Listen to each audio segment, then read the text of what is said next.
are now watching the Captain.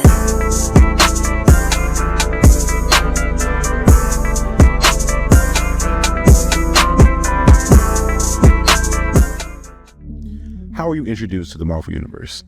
For a lot of people, it was the Sam Raimi Spider-Man movies. And for some younger fans, it may have been the first Iron Man movie or maybe even the Avengers. While those are all spectacular ways to get into the universe, there's one avenue that I feel like is more simplistic while also being more in-depth at the same time. And for me, I think it's the best way for any fan to get into it. So without ado, let's sit down and talk about Marvel's Ultimate Alliance. Released in 2006 by Activision, Marvel Ultimate Alliance wasn't just a game.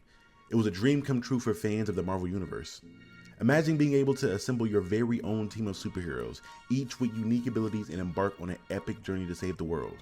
That's the kind of power this game gave us. For influence on this game, we looked at the past story arcs that involved the Shi'ar and the X-Men and the Macron Crystal, and obviously the more epic Doctor Doom-centric storyline and how kind of real-world and stylized those books are. Looking at all of those. The game is centered around an epic original story where Doctor Doom has gathered his Legion of Doom, no pun intended, and formed an elaborate plot to steal the Odin Force from the Allfather himself.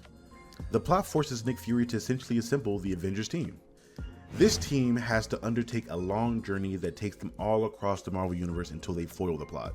So I first got the game as part of an Xbox 360 bundle that my mom got for me and my little brother, and I had sheer excitement of controlling characters like Spider-Man, Wolverine, and Captain America. See, I caught myself. No, not him. Anyway, playing with these guys from the start of the game was dope.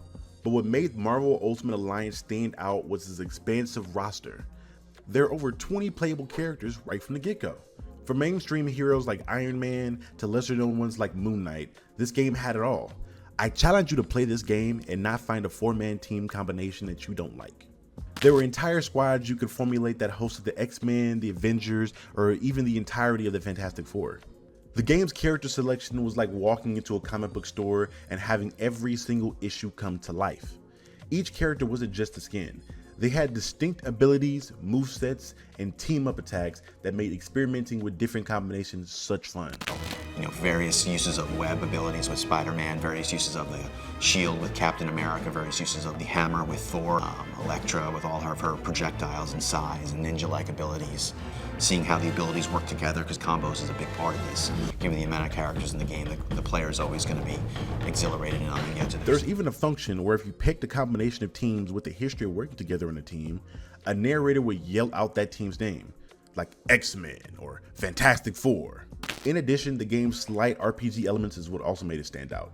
Upgrading your heroes and unlocking alternate costumes also kept the gameplay feeling fresh and engaging. Now let's go back to the story for a second.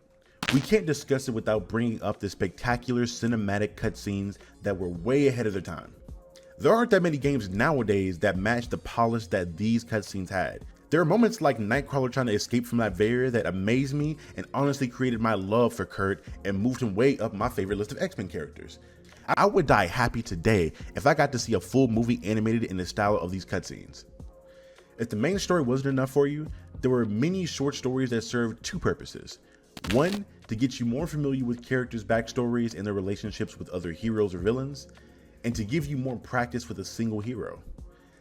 These missions would serve as direct encounters from the comic books featuring a single hero and give the new fan a ridiculous amount of insight and information about the character.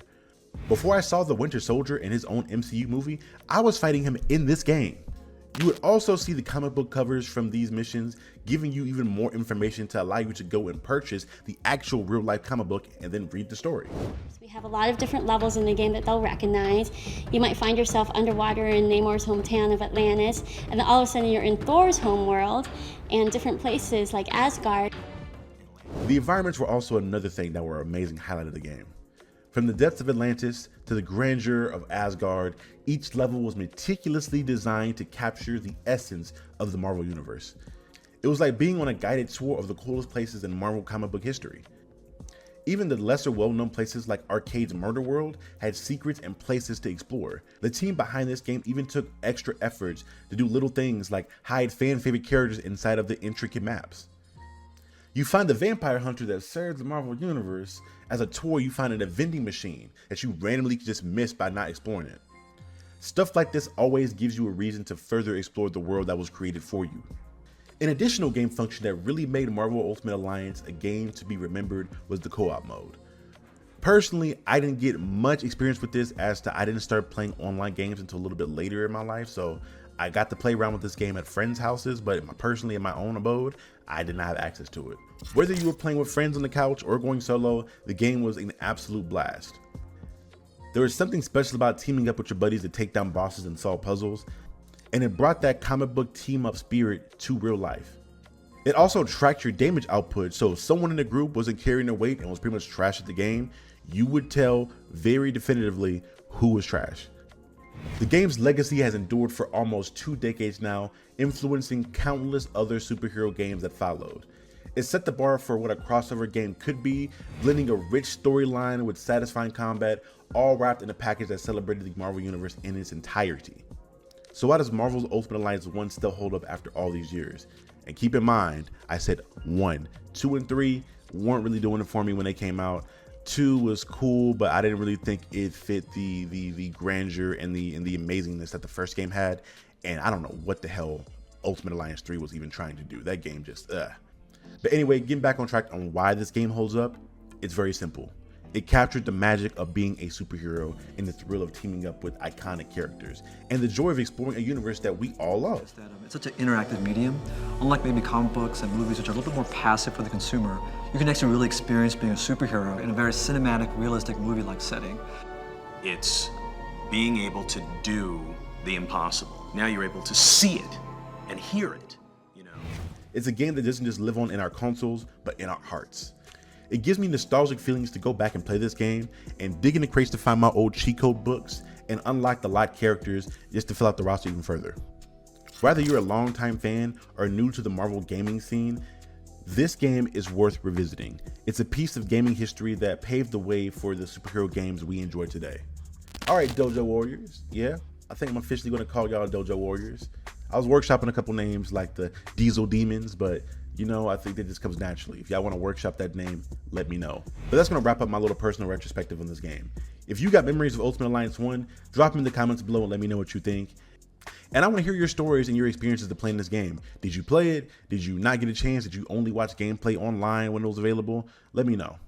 And as always, if you enjoyed the video, don't forget to please bully that like button, subscribe for more content, and hit the notification bell so that you never miss out on another video that I drop, which should be some heat if I do say so myself.